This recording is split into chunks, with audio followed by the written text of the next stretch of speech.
All right, so James Harden just called Sixers general manager Daryl Morey a liar and said he would never play for an organization that he's a part of. And honestly, I feel like he scammed his damn self. Now let's get into it. Now, why did he call him a liar? All this stuff about player empowerment. Let's take it back to the Rockets, right? Harden requests a trade after carrying the team for how many years, like 7 years, whatever, in the playoffs. He saw that, okay, the window's pretty much shut. You're not gonna beat the Warriors. You're not gonna win on this team.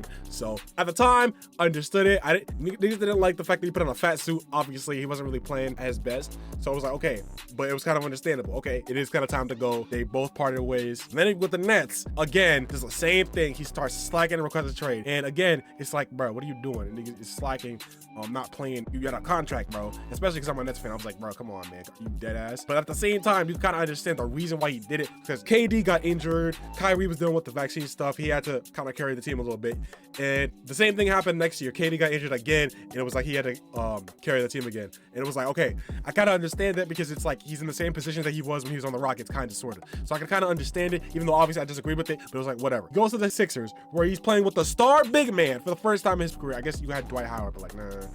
Like, he's playing with like a top 10 player in the league, Embiid, who's a big, and it's a perfect opportunity for him to finish his career. Nigga drops off in the playoffs again, and of course a trade.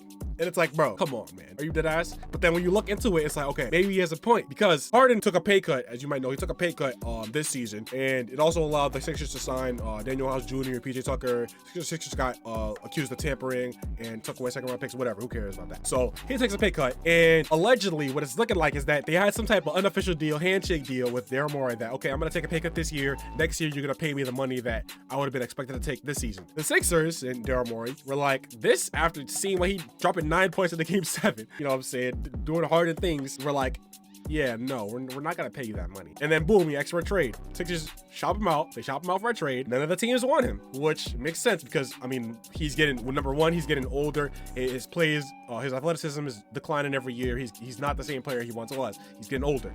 Number two, $30 million, bro.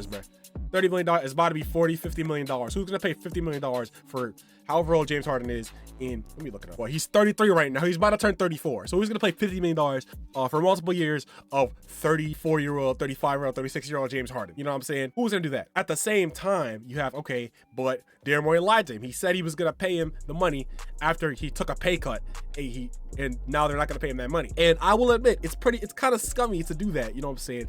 But that's the entire it's a handshake deal. It's not an official deal. So you signed up for this, bro. Especially with not only with your play declining in the playoffs, but also with you doing all this to these teams year after year after year. This is the third trade request in like 4 years. So what did you expect? You thought they were just gonna keep you on? Like, come on, man. Are you dead ass? Third trade request in like 4 years. You really expected them to just say, oh yeah, no, we're just gonna bring Harden back? Like, come on, man. Of course, other teams are not buying what you're selling. That's the issue. If you were like 30 years old, okay, maybe, you know what I'm saying. But like now, other teams are not buying what you're selling.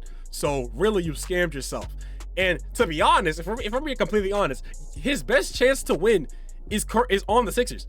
Like, his best chance to win, his safe option, is on the Sixers. In my opinion, he should just take what the Sixers were giving him. He shouldn't have done all this in the first place. And when you take a handshake deal, you gotta understand what you're getting yourself into. You took a pay cut, you gotta understand what you're getting yourself into. I feel like you kind of dug yourself into that pit, and I feel like this is like the line of player empowerment.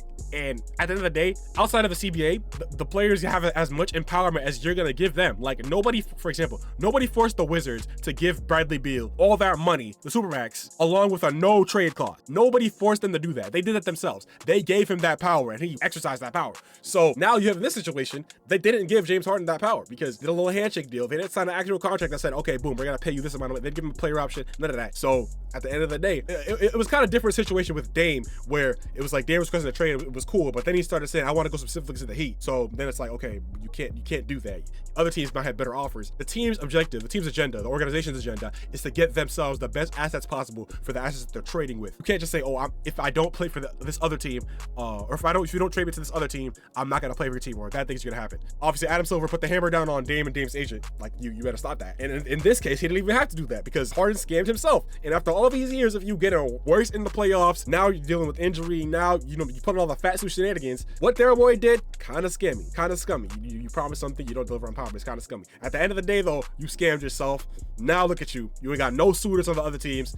You in this situation. So at the end of the day, he scammed himself. That's tough. That's all I gotta say. That's tough. Get your ass to training camp and try to win a chip. Run it back. That is tough.